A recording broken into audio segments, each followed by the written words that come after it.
Welcome to another episode of the Make Mental Health Matter show. I am your host, Kelli Melissa Reinhardt, and as with every single time, I was actually gonna come on and be like, what's up, guys?" That's what my son, who is 10, thinks that every single YouTube star or influencer or person who who does videos, that's how they started all. They're like, "What's up, guys? So today I'm gonna talk about." so, maybe that'll be my new intro for the Make Mental Health Matter show. Apparently I'm a little giggly today. It seems to be, one of those times of the year where we're either going into a space that is a little bit dark, a little more depression, or there are other people who shift into more of the holly jolly, the happy, the excited. So it kind of depends. There's kind of a mixture. And myself, I am based in Colorado, and so the days are getting shorter. It's starting to get really cold in the morning, not like snowing cold yet, but little known secret about Colorado is that we actually have more sunshine than any of the states. Well, not any of them, but most of them.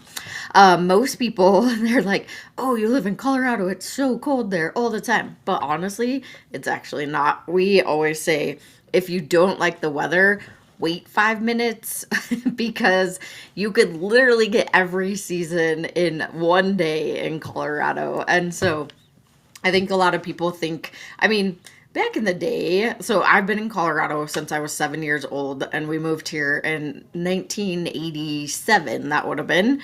And I remember that we had very distinct seasons, and you knew when it would start to get cold, you knew when it would start to get warm, and all the things, right?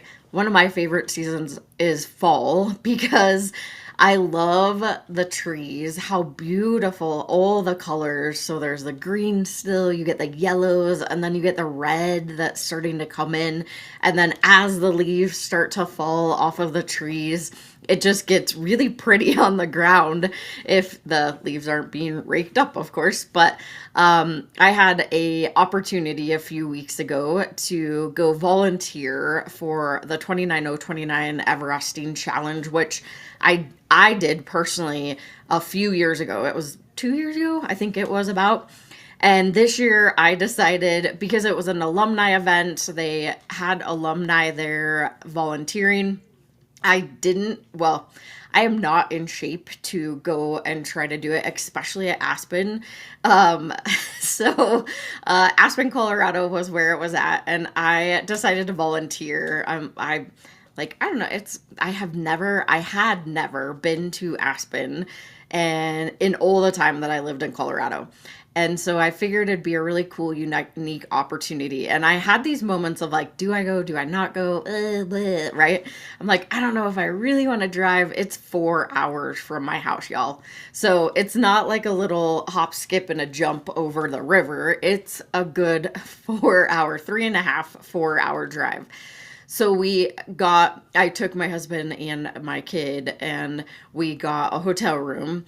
But the interesting part is that, and there's a point to this story, I promise. The interesting part is it kind of dropped us down through this canyon into Leadville, if you're familiar at all with Colorado. But we went on the super windy roads. They were going back and forth, and they were super narrow as you went into the canyon to go or get to Aspen.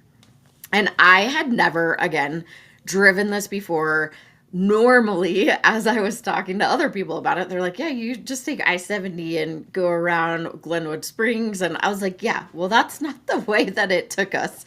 It dropped us through the mountainy areas, and it was like so narrow at points that you'd have to stop if there was another car coming because you had to pull over, and you're legit like right by the mountain. So it's like okay, well, hopefully there's nothing that comes off the mountain and I can only go so far because otherwise my car's gonna touch the mountain.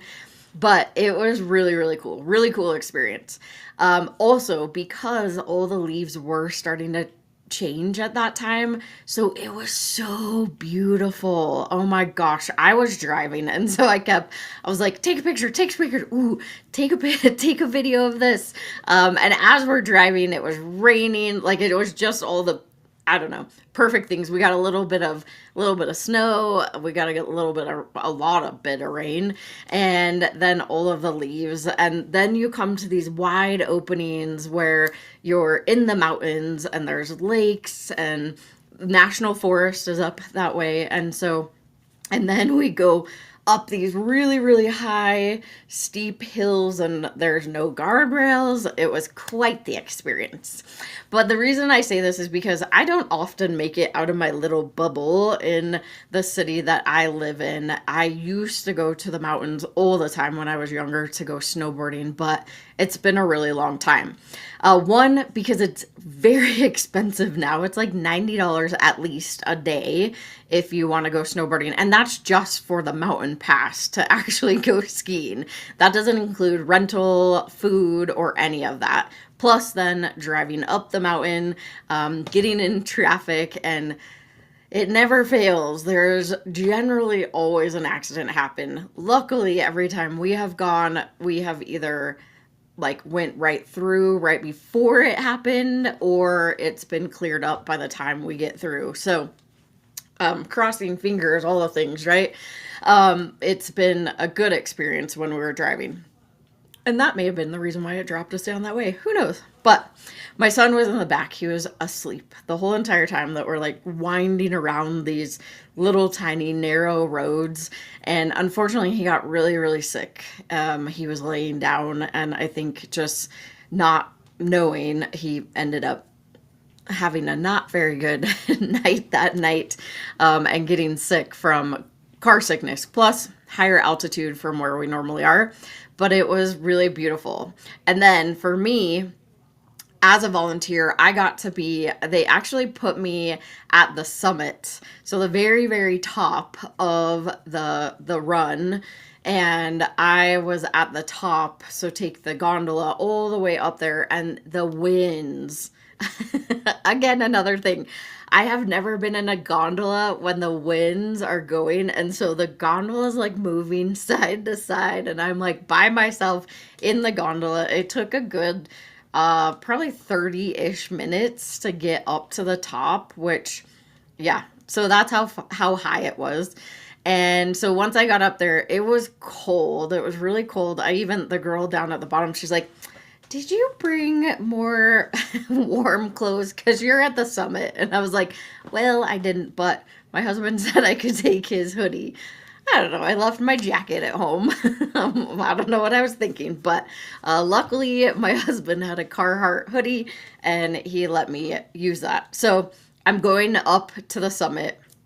Luckily, again, I was in the little tent. So they had a tent set up where the participants could come. They could get some ramen noodles. They could get some fuel as far as food.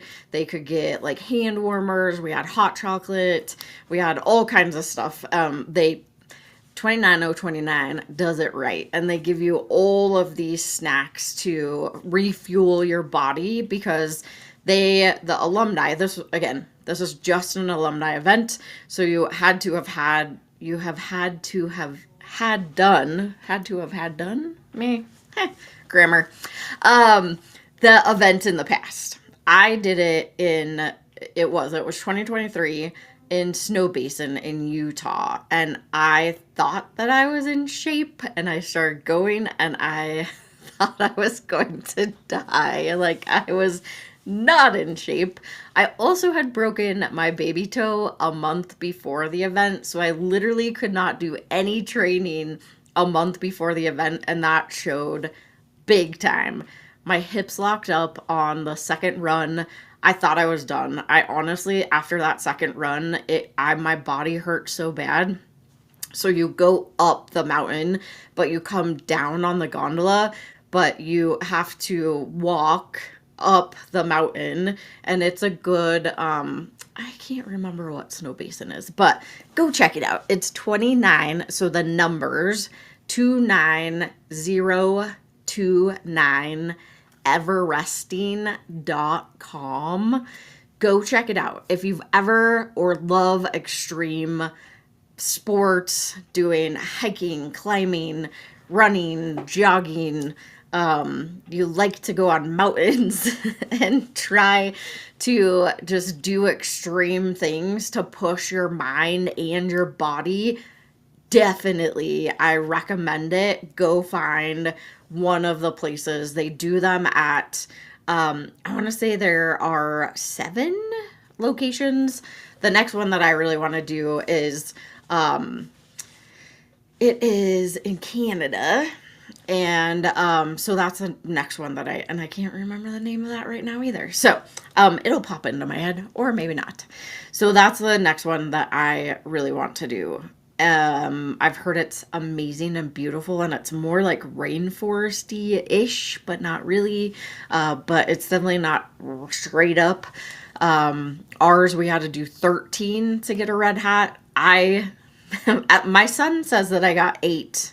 But I did 7.75. I had the last like 2.5 left of the 8, and my body just shut down. And I was actually the very last person on the course. They have a time limit, so you only get 36 hours to do all of them. And I was the last person on the mountain. They were actually going to keep it open, which I didn't realize, but I was like, I'm done. I can't do anymore. I got to go down with some of the volunteers on the backside of the mountain, which was pretty fun. But yeah, I definitely in the future want to do another one. So if you are a person, again, that likes to do extreme type things that really challenges your mind and your body, because it really, truly is a mindset thing, then I would highly, highly recommend that you go check out 29029 Everesting Challenge. And I'll put, let's see if I can put it in the chat. I will drop it right here so that you can see what I am saying. So, again, let me, I can't do 2 things at one time, like talking and writing. Yeah, no. So it is 2929029 everesting.com. Go check it out, or look up 29029 Everesting and you will find it. Again, mind, body, all of it together. And it's so cool. The community, I mean, just incredible people. I will say I was like one of the favorites because I decided to just put together a whole bunch of hot chocolate. It was raining, it was snowing, it was sunny. Literally got every single season in that one day up at the summit. You never knew what was happening. At one point in time, I thought the tent was going to blow away, and it didn't. But, and then we got rain and lightning and thunder, and I was like, oh my gosh. And it got pretty cold. So I got trays of hot chocolate going, and I was taking them to all the volunteers and to all the participants that were coming up to the top, and there was a ton of people that got their red hat that day, which was really, really cool. So, knowing that in Colorado, we have so many different seasons, and I was lucky enough to do or volunteer during fall, seeing all the leaves and seeing or just being in the mountains at that time was such a really great experience. It was definitely the time that I needed to really get out of what I do on a daily basis. And I don't often get those chances, one, because my husband works on Saturdays, and so we're pretty limited on the amount of time that we have. But then when we're in school, right, when my son is in school, we don't get time to really do things, but I knew it was something I, again, went back and forth and was like, I don't want to go, but I do want to go, but I don't want to go. I'm going. And I ultimately did that, which I think I do with a lot of things. I don't know about you, but for me, I have another retreat that is coming up, and I've been going back and forth whether I want to go or I don't want to go. It is a full weekend. It is Friday all day, like literally 9 a.m. to 9 p.m. on Saturday, and then it's a full day on Sunday. And I've been like back and forth, and I really like have to do a lot of diving into myself and like realizing, why am I trying to make excuses? Like, what are these patterns that are showing up in my life? Because I have to be able to really honestly look at those. Is it because I am feeling overwhelmed in life? Is it because I am trying to do too many things all at once? Or is it that I'm just not prioritizing myself? And that's something, ooh, that brought up some emotions. So note that for me. I try to embrace the things that I learn, and I try to give that back to all of you through how I show up, but also how I bring guests that can come in and they are experts in their field, or they've had lived experience and they know the things that have helped them, with the hope that it can also help you. The same goes for me.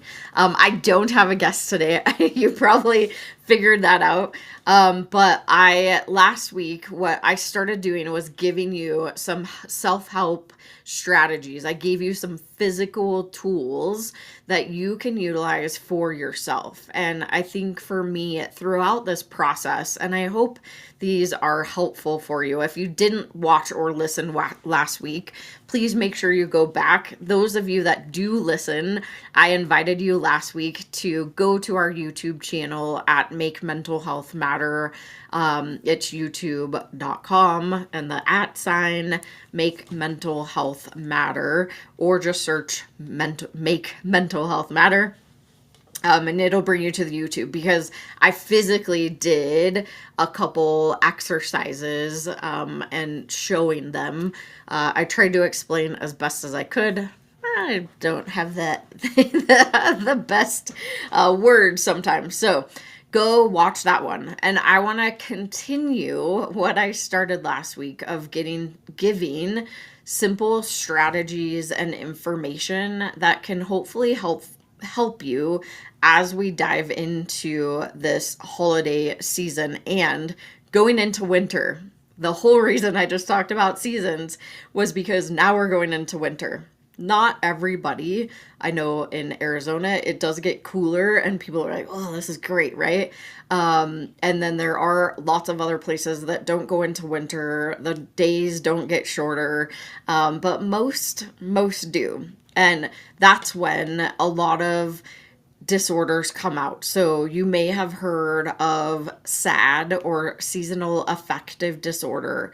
There's a lot of people in Colorado that experience that during the winter months because, again, the days get shorter, it gets colder, we have snow. A lot of people don't like going out and driving in the snow. Half the people shouldn't be out driving in the snow. If you're a Coloradan, you're like, oh, stop trying to drive in the snow when you don't know how to.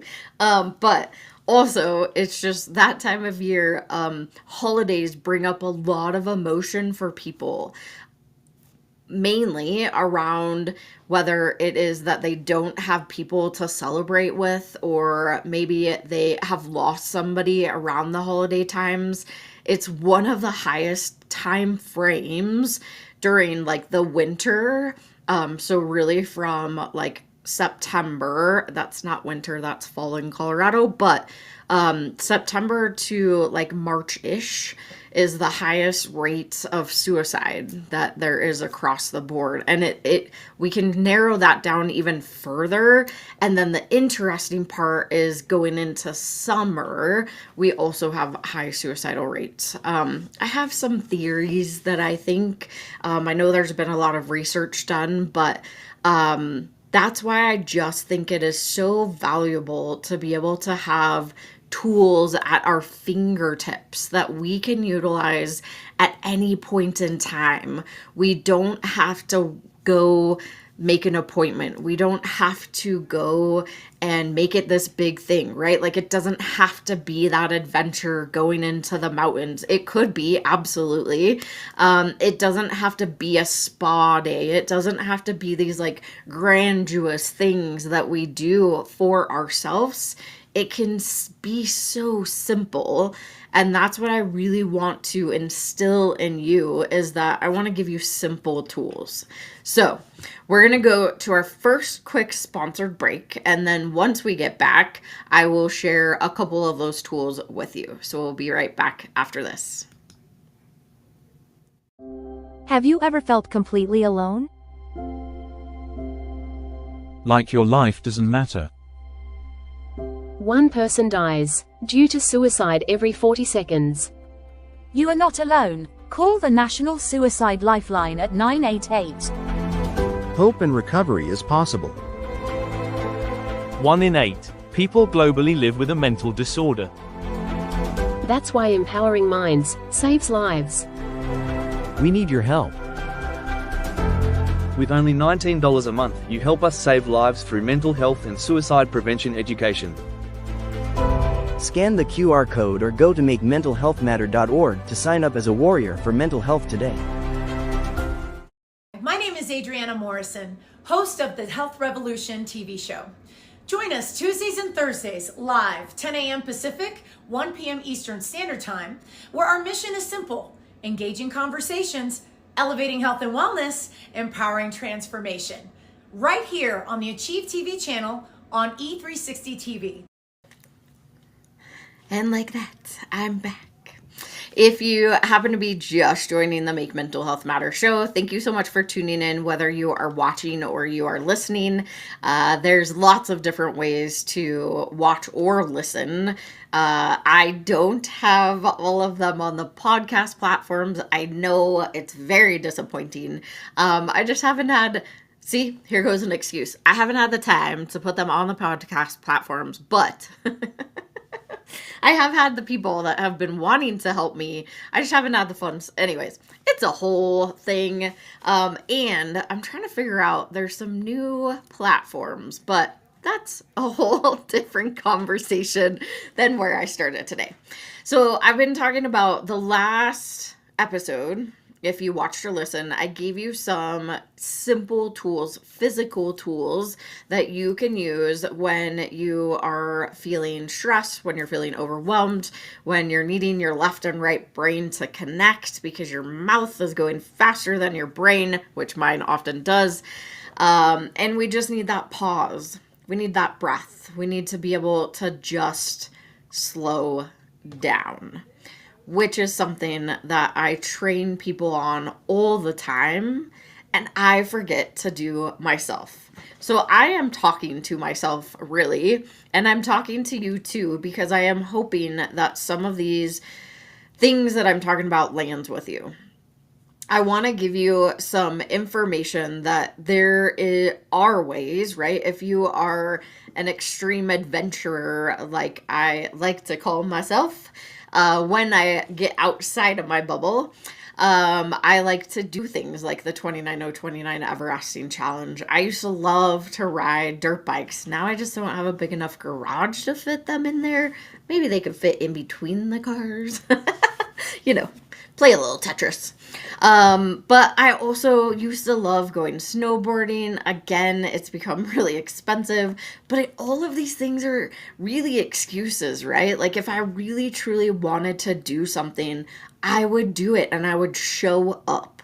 Just like I show up for the show every single week, And I showed up for the 29029 Everesting Challenge as a volunteer because I went back and forth and I was like, I don't need to drive 4 hours, but I did. And I went and it was great. And it was really good to be in that environment with people that push themselves, that are doing amazing things, and I could sit there and cheer them on. So how cool is that? I also know that volunteering has scientifically been proven that it helps your brain function. It actually helps what I call the happy juices of your brain. It helps release the serotonin, the dopamine, the endorphins, those things that make us happy whenever we volunteer. So if you are somebody who does experience what I was talking about, which is SAD or seasonal affective disorder, get out of your little bubble. And I know that is easier said than done, but check in with yourself. Like, why am I making excuses to not do this thing? Am I genuinely not able to do it because maybe I have booked myself way too much, which I tend to do, and maybe that's a coping mechanism? See, things to consider. I always check in with myself. I always try to notice some of the patterns that come up around things that I'm doing and then shift and change those when I can, right? I'm not perfect by any means. I don't acknowledge all of them, but I do try. I try to help myself and I try to help others. So last episode, I gave you some physical things that can help you. The other things are like volunteering, which I just mentioned, help release the serotonin, the dopamine, the endorphins. I also like to talk about when we're like these dopamine hits, right? When we talk about things like that, people tend to use negative coping mechanisms to get those dopamine hits. So that's when we talk about substance use. It could be cutting or non-suicidal self-injury. It could be things like smoking. It could be like working out too much or working your job, your job, or as an entrepreneur, as a business owner, working too much. So when we're taking the things to the extreme, that's really how we're trying to cope with life, whatever is going on. So when we can start to acknowledge what are those things that I'm doing personally, I'm booking myself or overbooking myself so that I keep myself busy. I work at home and I tend to forget a lot of things during the day. So then I'm like, oh shoot, I got to do that thing. And then it ends up being like 2 hours later. And I'm like, seriously, just stop working. But it is a coping mechanism that I have. I don't know why. I mean, I may. That's a whole nother conversation. Maybe we'll get into that one of these days. But I think the biggest thing to acknowledge is that there's these patterns that we get into because we feel like we can't do certain things, but really, truly, we can. And our brain is designed to help us. So our brain really is designed to protect us. We go into fight, flight, freeze, or fawn. You've probably heard those words in the past.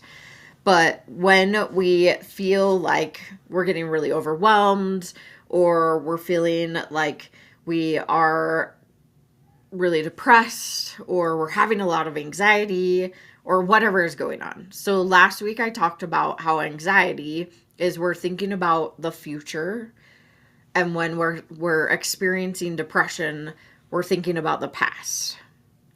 And so how can we center ourselves into this space of right here, right now? The moment of here and now is you listening to my voice talking right now. You are actively listening, hopefully, to what I'm saying, or you're present in what's coming out of my mouth and listening to what I'm saying right now. You're not worried about your future or your past at this point. Or maybe you are and your brain's just going 20 miles a minute. You're like, oh, that thing I have to do this afternoon. Or, oh, that thing that I have to do tomorrow. Or, oh, shoot, that thing that I forgot to do yesterday.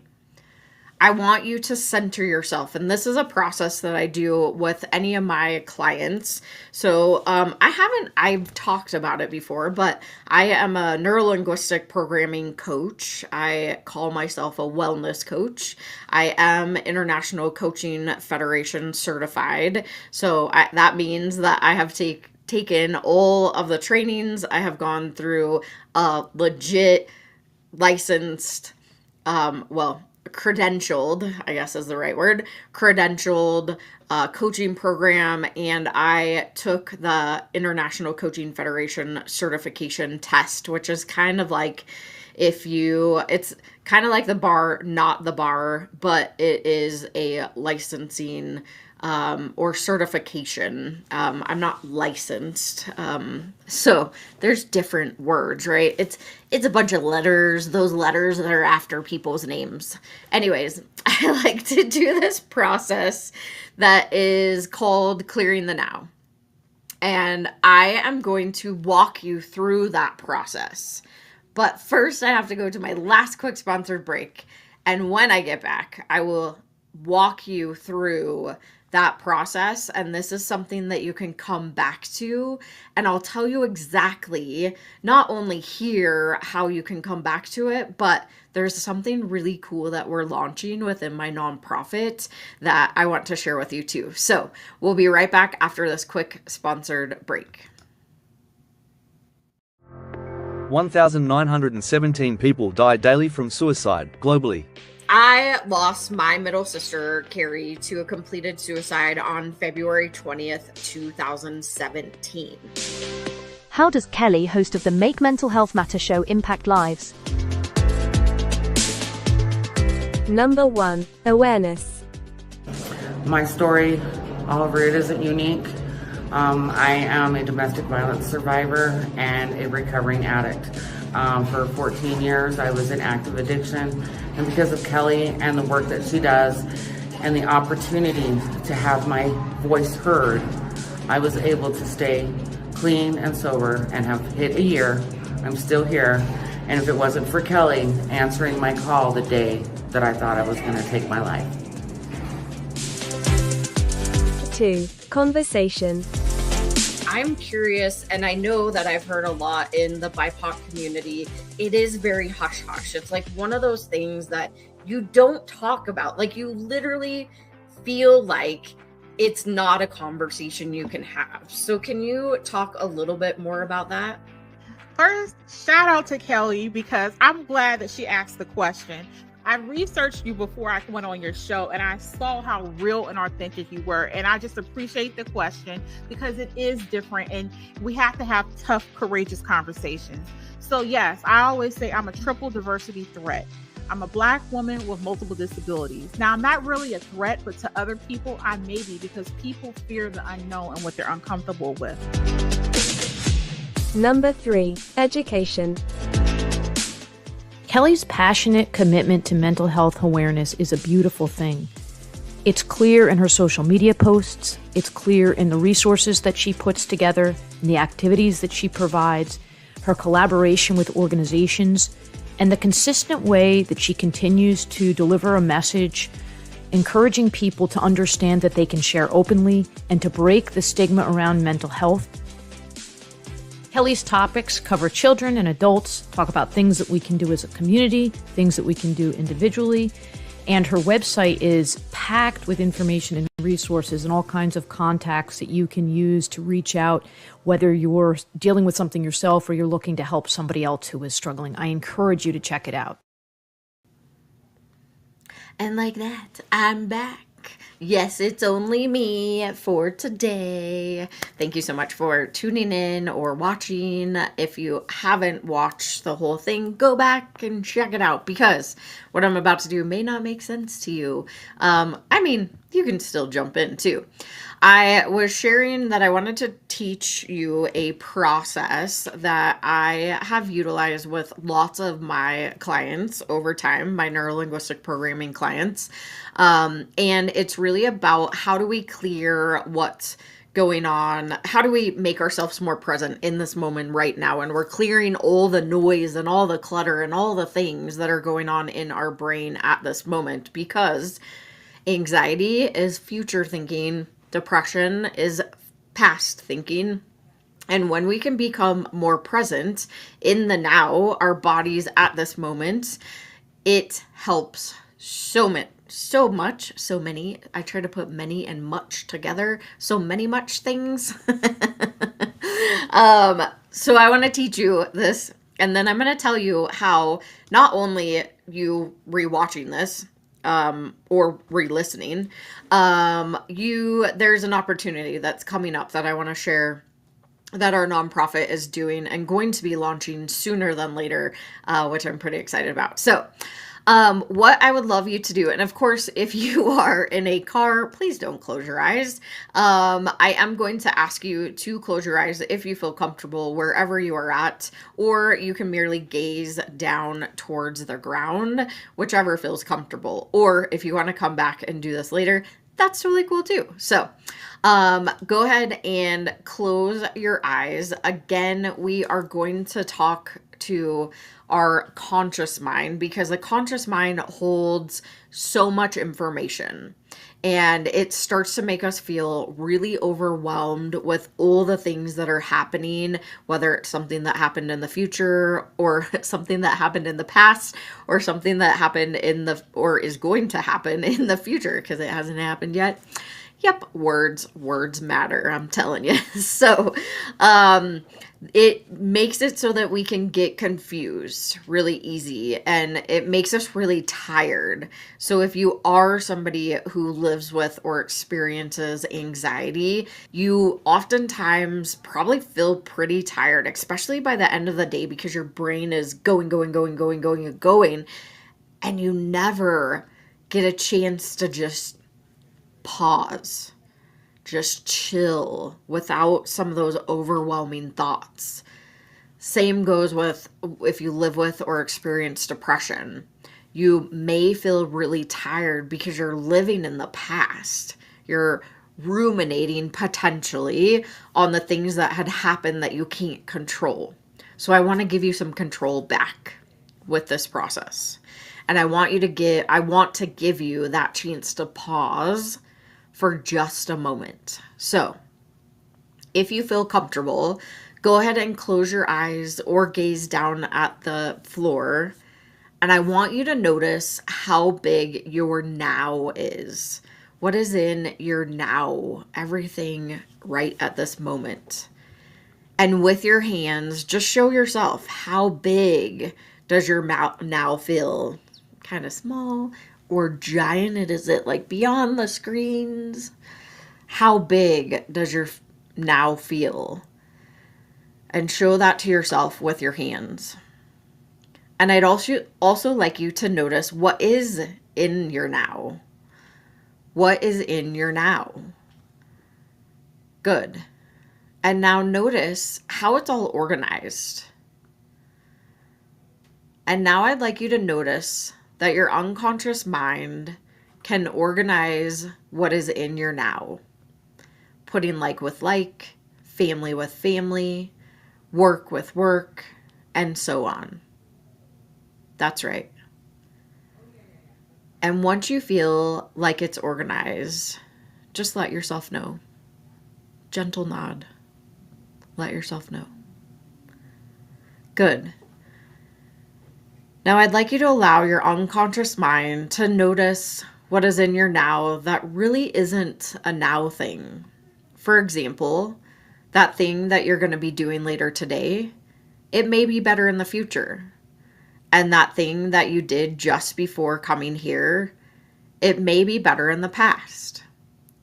Notice that your unconscious mind can organize and transport those things in your now that belong in your future and past, and put them there in your future and past.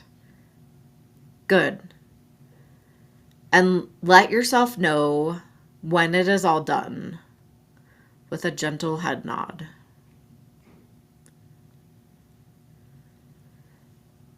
Good. Now I'd like you to go into where you store your future and notice what is in here. Allow your unconscious mind to now organize the things here, putting like with like, even organizing the near future and the distant future. This can happen easily and effortlessly, hasn't it? That's right.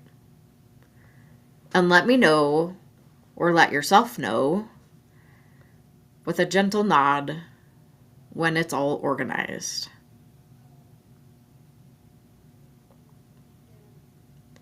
Good.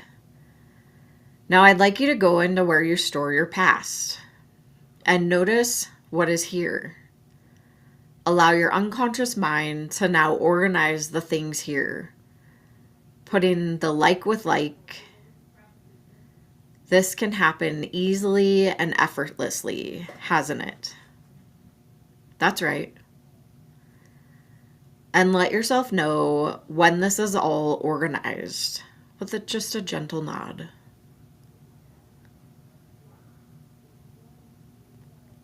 That's right. When you are ready, come back to now and open your eyes.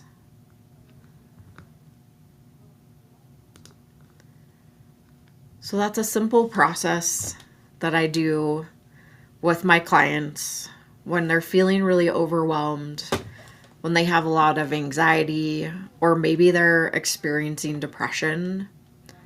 How can we allow our unconscious mind to transport those things into the future or the past that belong in those places so that we can be fully present in our now, right at this moment, you listening to my voice right now. That's the now. Not what you're about to go do, what you just came from, but really allowing your unconscious mind to transport those things. And it can be done super quickly. I know at some moments I just close my eyes and I'm like, future, past, organize, organize, organize, organize. Come back to now. Okay, I'm good. Right? Like I have said it so many times and I've done it so many times for and as a guide with my clients, that it is very helpful at those moments that I am starting. And these are things, again, I have to remind myself to do these because I'm like, oh yeah, this is an awesome process. I'm going to help my client. I'm going to guide them through it. And then I forget about myself. Oh yeah, I have these tools too. It's not just them that I'm giving these tools. I have these tools too.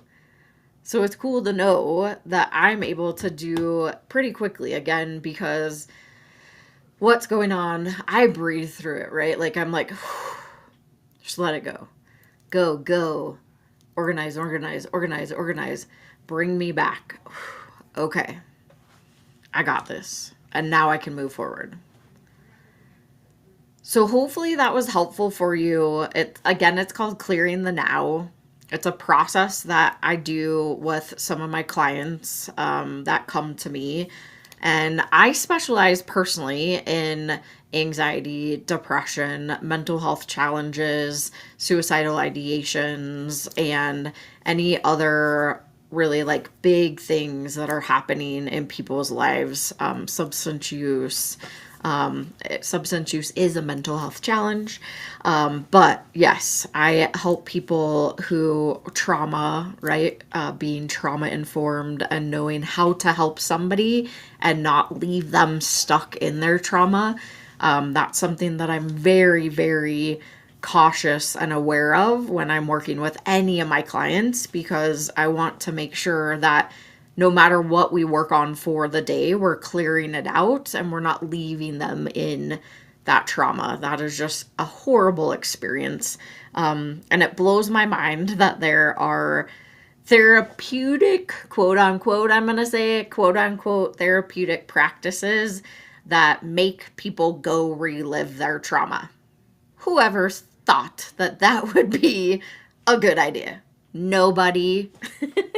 It reminds me of nobody's got time for that. Like, legit. Nobody's got time for that. And you don't want to get stuck there. So, building in resources, remembering and reminding ourselves that we have the resources inside of us that we can always tap into is really, really helpful. So I've gone through a ton of information today.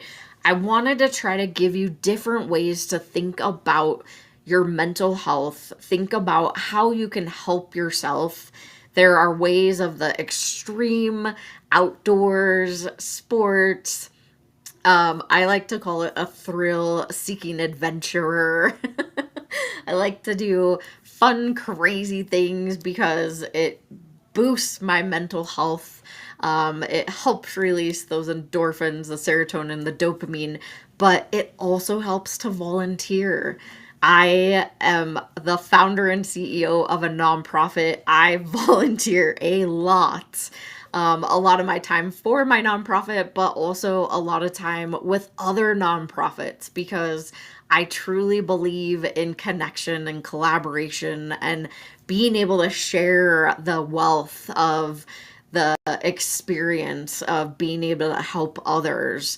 We do very different things than other nonprofits do. And so why not? Why not volunteer for other nonprofits or just companies or organizations in general? So that is one of my favorites.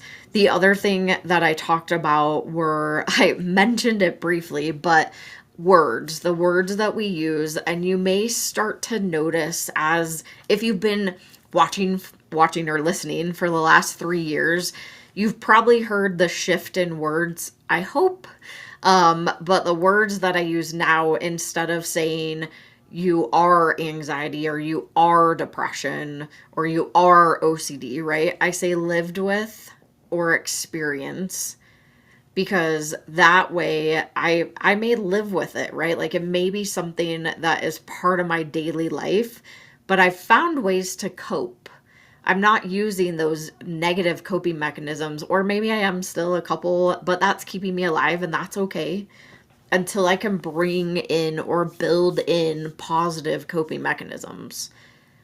And so I think it's really important, the words that we use around whatever we're experiencing, because it's an experience. It doesn't define us. It is not our identity. It does not have to be who I am. I am not my disorder. I am a human, first and foremost, and I experience things throughout this life. And that's okay to say it that way. And if you choose to identify as something, and that's what makes you feel comfortable, and that's what makes you feel safe, and that's what makes you who you are, that's okay. I'm not going to tell you to do any different. Your experience is very different than my experience, and that is okay. But I also want to give you some simple tools, and the words that we use are really important. I also call mental health disorders, illnesses, disease, I call them challenges. Because for me, challenge feels like something I can get over. It doesn't feel like a death sentence, I guess, in a way. For me, it feels like something that I could experience, but I could get over, or I could get through, or I could really like make it not a competition, but that's what popped in my head. That is not what I want to do. But it's definitely, challenge feels lighter to me than saying illness, disorder, or disease. You call it what you want. If identifying it as an illness is helpful in your brain, go with it. The other thing, shifting the language around how we talk about suicide. And I know that I've talked about this a lot over time, but utilizing the words death by or died by instead of committed, completed, successful. Those all have a positive connotation to them, or a connotation like committing a sin, committing a crime, being committed to a facility. Nobody wants to be locked up in a straitjacket and thrown into an insane asylum. We don't do that as much anymore. There are still states that do it. So, anyways, that's a whole nother show. And I think I've done a show about that as related to just National Suicide Prevention Month. So go find it. It's probably pretty interesting. So I'm hoping that some of these tools that I have given you today, really talking about the brain's happy juices, how we help to release those, finding that thing that is helpful for us. It doesn't necessarily have to be extreme. It can be really, really simple as far as the process that I did. So clearing the now, making sure that we're present in this moment, not bringing that overwhelm into whatever we're doing right at this moment, allowing our unconscious mind to go organize those things so that I can come back to right now and I can be in this moment fully present with you and you with me. The last thing that I want to give you, if these tools were helpful for you, you can actually go download all 7, 6, 7. Okay, sorry. Totally shouldn't have went there, but that's all I've been hearing about all day or all morning. So the local radio station here, they've been talking about 6, 7, 6, 7. And if any of you have kids like myself, it's like a thing. And somebody called in this morning, which was hilarious, that they said on the periodic chart, 6, 7 is HO. It's, I don't know the name, holbromium, I don't know. It's a long, name, but HO. And so now they're like, oh, that's what it means. Who knows? Who knows what 6, 7 means? Nobody knows. There's probably somebody that knows what it originally started. So anyways, that was totally off topic. I would love for you to go download the 7 strategies for mental wellness. And you can do that at you can actually do, here, let me make this even easier, because we have multiple different domains that go to our website. You can either go to makementalhealthmatter.org, and it's under free download or under resource. It's under the resource tab, the free download. It's also on our main page. So if you happen to just go to which is Mary, H, Harry, Mary.org, mmhm.org. On the very front page, if you scroll down just a little bit under action, you can see the free guide or the free download. You can also go under resources and just click the free download, or you can take it to the whole address, and it is mmhm.org/free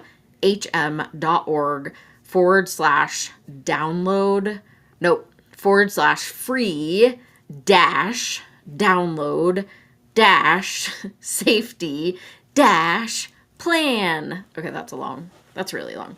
So just go to mmhm.org and go under the resources, go to the free download, and you can download all 7 of the strategies that I often talk about. There's also a personal safety and self-care plan there.